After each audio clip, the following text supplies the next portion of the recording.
day 155 of showing what I'm doing to make people I work with $1 million.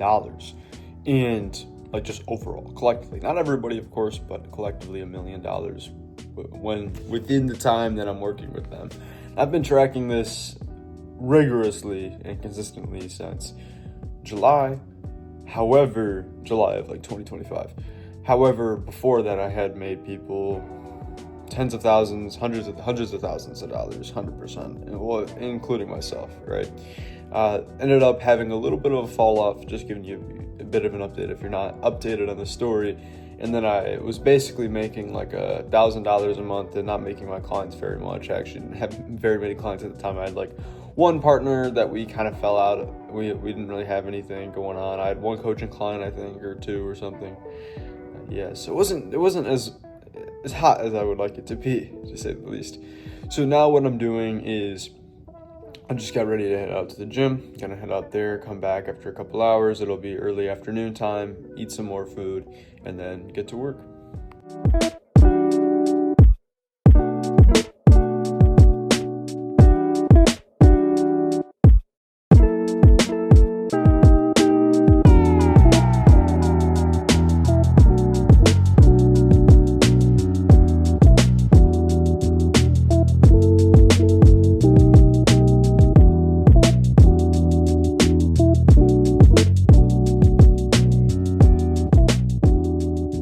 And that's it. The last day of the challenge is complete. Now, I didn't reach $1 million. In fact, only reached just a little under 4% of that. However, I have learned a lot, and I'm sure you've heard that before in similar speeches to this. Obviously, not many people have done what I've done. Posted for nearly 5 months now, or no, nearly 6 months now, and documenting their journey, sharing their wins, losses, being super transparent. But you have heard that I've learned a lot, it's going to be better. But I don't really know what better way to say it. I've learned a lot about myself, that's for sure. And I think the reason why I started this challenge was to be able to, it was partially to hold myself accountable. I think another part of it was to kind of avoid the work that I had to do anyways to make people I work with $1 million. And another part of it was because some of the work I wanted to do maybe wasn't directly aligned with the work I was doing or that was aligned with achieving my goals. Like video editing, storytelling, creating inspirational, motivational content. And although I'm going to backtrack. The reason for that is only because it satisfies a desire. And that over the last 2 months, almost 2 months, since I got back from Chile, which I was one of the most productive periods of time that I actually have had in 2025 over that month or so. What I realized is everything you do is to satisfy a desire of yours. And the problem with most people, and I have the reverse of this problem, which everything's on a continuum. Anyways, let me continue on what that problem is. The problem with most people is they always act in alignment with a subconscious desire that maybe they don't even admit to themselves. They say they don't believe in. Or they tell themselves things which are not exactly in alignment of that. For example, every year, if you tell yourself you want to get in better shape,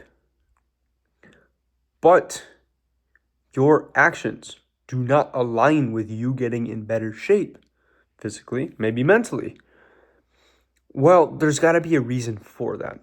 It's not a bad reason. I used to label them as bad habits when I was first getting into the self-improvement sphere. You can look back on my channel 3, 4, 5 years ago. I would label them as bad habits because that's what they were labeled in the sphere. But the truth is all it is it's the desire that you're trying to satisfy. For example, for me, if I'm trying to get like stronger, right, and bigger, which I definitely have, um, what desire am I trying to satisfy? When I eat more food, right, what I realize is I'll like watch TV, throw in a YouTube video or whatever that is. But it's not just any YouTube video. Why do you click the videos that you do? Why do you watch the shows that you watch? And it all comes back to certain desires you have. And it's not just a desire of, oh, I want to make more money.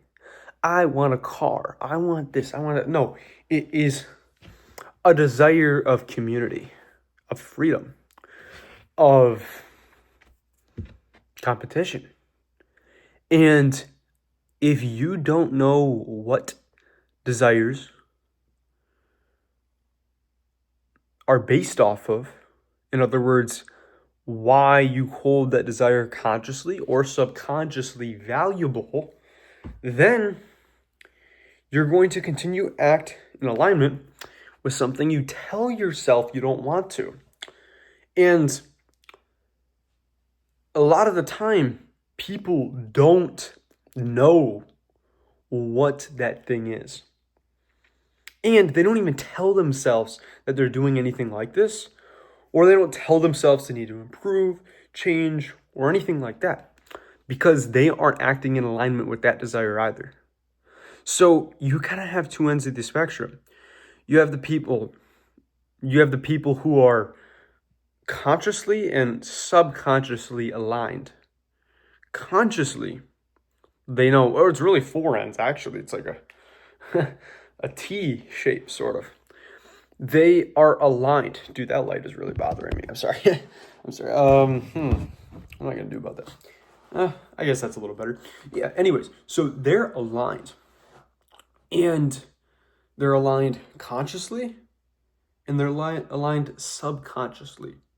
Now, on the other end, there's people who aren't aligned at all. Like, their conscious and subconscious are not aligned in the slightest. Not only do they not uphold certain things within their thoughts, but their feelings also don't direct them in that way. And the issue with that, especially if I notice for me, I'm weirdly, even though I'd like to think I'm not, more emotional based.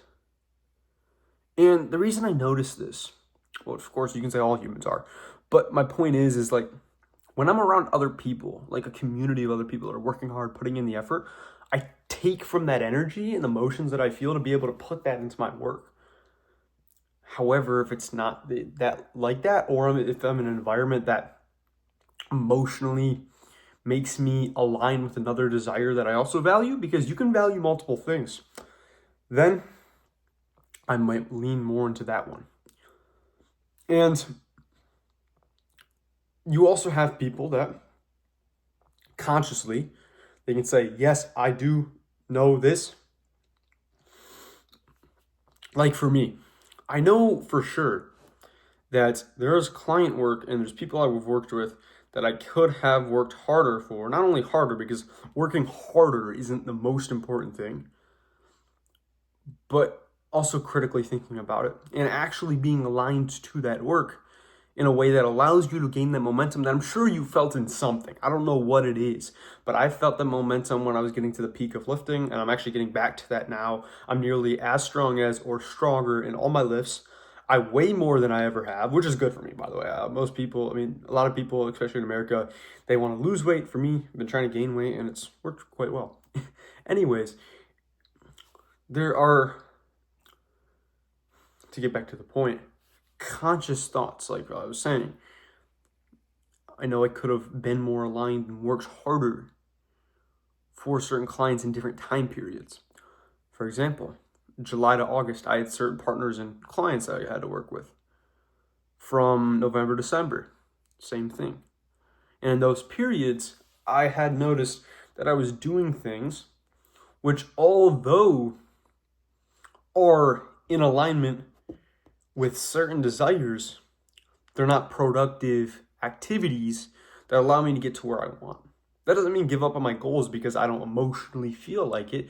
No, it means reshape your environment or your perception of the actions that you need to do, or both, to allow you to feel aligned to those things.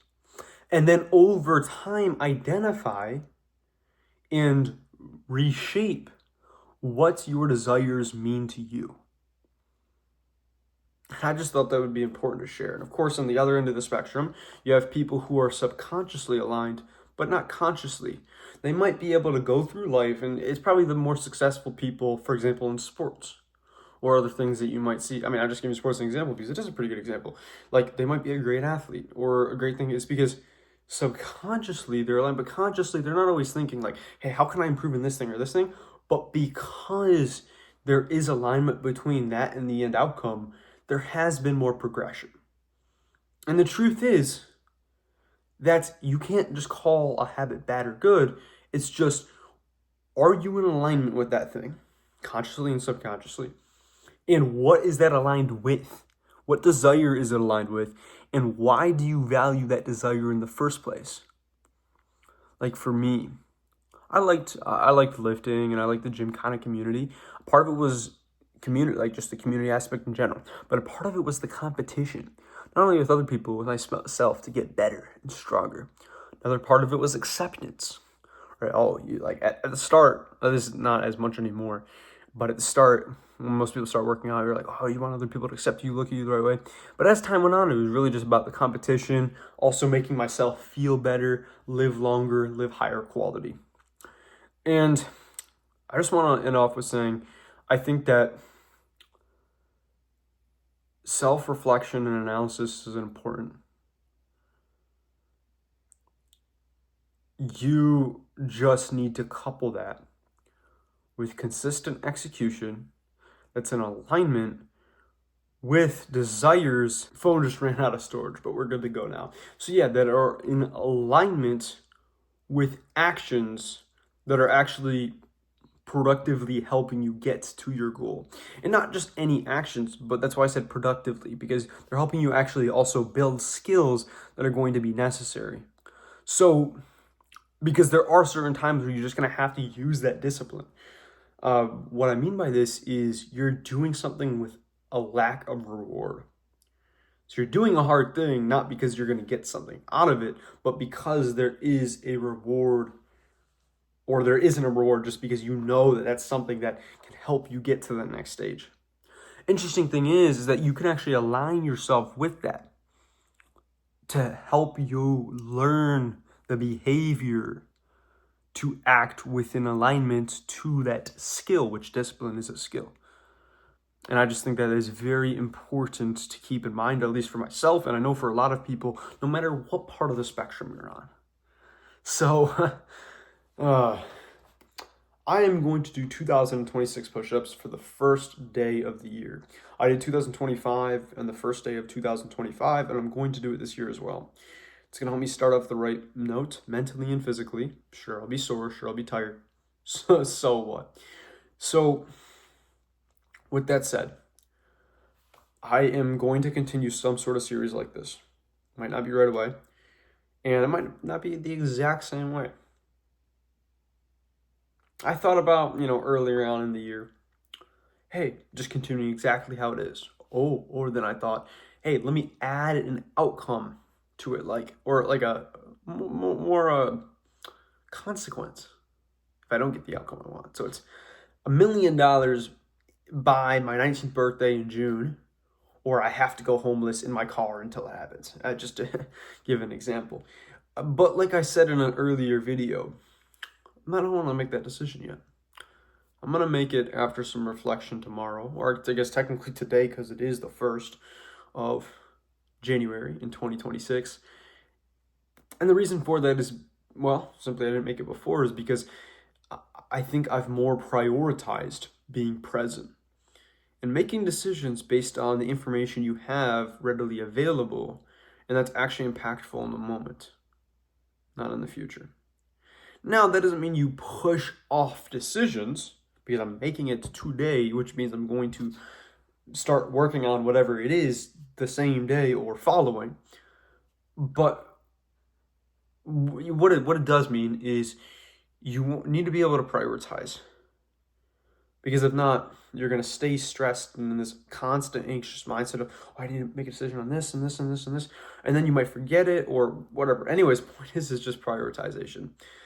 And that helps you have presence and clarity, focusing on the now rather than the past or the future of what might or might not happen based on an outcome that you might or might not achieve.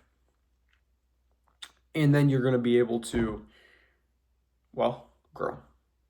Because you're focusing on what you can control now, not based on information that you don't have yet. And that leads into my business because right now I'm currently helping community owners, coaches, consultants, agency owners, basically service slash community based and info product based businesses. And I am not like selling a course or something, but I am doing sales for them, building sales teams and systems so that way they can generate more revenue. And I can do it with them because I do like communities. I like the competition of sales. I like building those skills and assets that I definitely want to work on. But I also want to be able to work on projects within their businesses and not be just tied down to some job. So, just to give you that context, these skills that I am developing, I'm gonna be able to develop through my work, through building the habits of discipline to doing my work right away, and overall just changing my lifestyle. In other words, my habits to fit the outcome of generating the people I work with $1 million or more. I'll let you know what I choose in an upcoming video. For now, that's all. Appreciate you watching.